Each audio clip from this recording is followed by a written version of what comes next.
భక్తి భాస్కర్ ప్రేక్షకులకు నమస్కారాలు. ఇంటిలో ధనం నిలవపోవటానికి, వృధా ఖర్చులు కావటానికి వాస్తుపరమైన నియమాలు కొన్ని వివరిస్తాను. వాస్తు దోషాలను సవరించుకుని ఆ వృధా ఖర్చును, ధనము నిలవ ఉండు విధానమును, మేలును పొందుతారని వివరిస్తున్నాను. బీరువాను దక్షిణముఖంగా పెట్టి ధనమును ఉపయోగిస్తే ధనం నిలవదు. బీరువాను ఉత్తరముఖంగాను తూర్పు ముఖంగాను పెట్టి బీరువాను ఉపయోగిస్తాం. ముఖ్యమైన నియమం వాస్తులో. పశ్చిమ ముఖంగా కూడా బీరువాను ధనపరంగా ఉపయోగించవచ్చు. పశ్చిమ ముఖంగా బీరువాను పెట్టి ఉపయోగిస్తున్నప్పుడు స్త్రీలు మాత్రమే ఉపయోగించాలి. స్త్రీలు ఉపయోగిస్తూ పశ్చిమ ముఖంగా ఉంటే అమోఘమైన లాభాలు, ధన వ్యయం తగ్గిపోయి ఆదాయ వనరులు ఆ ఇంటికి వస్తానికి ఎక్కువగా దోహదపడుతుంది. దక్షిణముఖంగా ఎట్టి పరిస్థితుల్లోనూ బీరువా ఉండకూడదు. ఈ బీరువాను కొందరు వాయువ్య మూల పెడుతూ ఉంటారు. వాయువ్య మూల బీరువాను పెట్టి ధనాన్ని కానీ అందుట్లో పెడితే ఒక గంటకే అక్కడి నుండి ఆ ధనం వెళ్ళిపోతుంది. ఆ దోషానికి సవరించి రెమెడీస్ చేసినప్పటికీ అవి ఫలించవు. అక్కడ వాయువులో బీరువా లేకుండా చేయటం ఒకటే దానికి ముఖ్యమైన పరిష్కారం. నైరుతి మూల బీరువా ఉండి తూర్పు ముఖంగాను ఉత్తరముఖంగాను ఉపయోగిస్తే ధనవ్యయం తగ్గి ధనము నిలువ ఉంటాయి. పశ్చిమ ముఖంగా కూడా పెట్టుకోవచ్చు. పశ్చిమ ముఖంగా పెట్టినప్పుడు స్త్రీలు మాత్రమే ఉపయోగించాలి. ఈ నియమాలు ఈ వాస్తులో ముఖ్యమైనవి.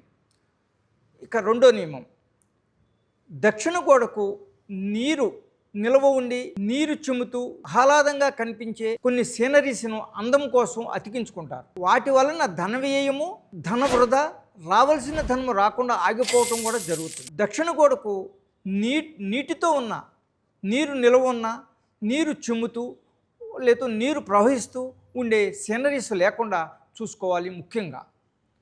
అదే ఉత్తర గోడకు తోటలు, బలమైన వృక్షాలు, కొండలు కలిగి ఉన్న ఒక వినోదాన్ని కలిగించే సీనరీస్ని పడక గదిలో అతికించుకోవటం కొందరికి అలవాటుగా ఉంటుంది. అలాంటి సీనరీస్ ధన వ్యయాన్ని, ధన వృధాన్ని, మోసాలకు గురి చేయటానికి, మోసపూరితంగా ధనము ఆ ఇంటి నుండి వెళ్ళిపోవటానికి ఆ యొక్క సీనరీస్ వాస్తులో చెడును చేస్తాయి. ఉత్తర గోడకు ఆ యొక్క సీనరీస్ లేకుండా చూసుకోవాలి ముఖ్యంగా. ఇక థర్డ్, ఉత్తరాన ఈశాన్యాన పడక గదిలో కంప్యూటర్ను ఉపయోగించే సాంప్రదాయం ఒకటి ఇప్పుడు ప్రస్తుత కాలమానంలో ఎక్కువగా ఉపయోగిస్తున్నారు. అంటే అక్కడ ప్లగ్ కిట్స్, కంప్యూటర్ టేబుల్ అన్నీ అక్కడ ఇముడ్చుకుంటారు. అక్కడ అగ్ని అన్నమాట. నార్త్లో కానీ ఈశాన్యంలో కానీ అగ్నిని ఉపయోగిస్తే అక్కడ ధనం నిలవదు. జాతకంలో ఎంత బలమైన యోగం ఉన్న వారికి కూడా ధనం నిలవదు. ఇది ముఖ్యమైన నియమం వాస్తులో. ఉత్తరంలోనూ ఈశాన్యంలోనూ కంప్యూటర్ను ఉపయోగించకూడదు. ఉపయోగించినట్లయితే ధనము వృధాగా వెళ్ళిపోతుంది. నెక్స్ట్, ఈశాన్యంలోనూ ఉత్తర ఈశాన్యంలోనూ ఎత్తుగా అంటే టైల్స్ వేసేటప్పుడు 0 లెవెల్ పెట్టి వేస్తారు. కానీ ఆ వర్కర్స్ అనుకోకుండా హైట్ అవుతుంది, అక్కడ మనకు కనిపించదు. అది హైట్గా ఉన్నట్లయితే అక్కడ ధనం నిలవదు, వృధాగా పోతుంది. ఆ ఇంటి నుండి రావాల్సిన ధనం కూడా రాకుండా ఆగిపోతుంది.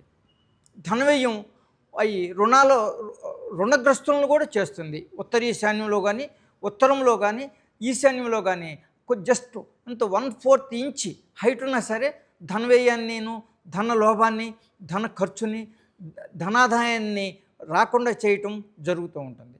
ఈ నియమాలు వాస్తులో మీరు పాటించినట్లయితే ధనాన్ని పోగొట్టుకోకుండా, ధన నష్టాన్ని పొందకుండా మంచిని పొందటానికి ఈ నియమాలను గుర్తుంచుకు మీరు పాటించి మంచిని పొందాలని నేను ఆకాంక్షిస్తున్నాను.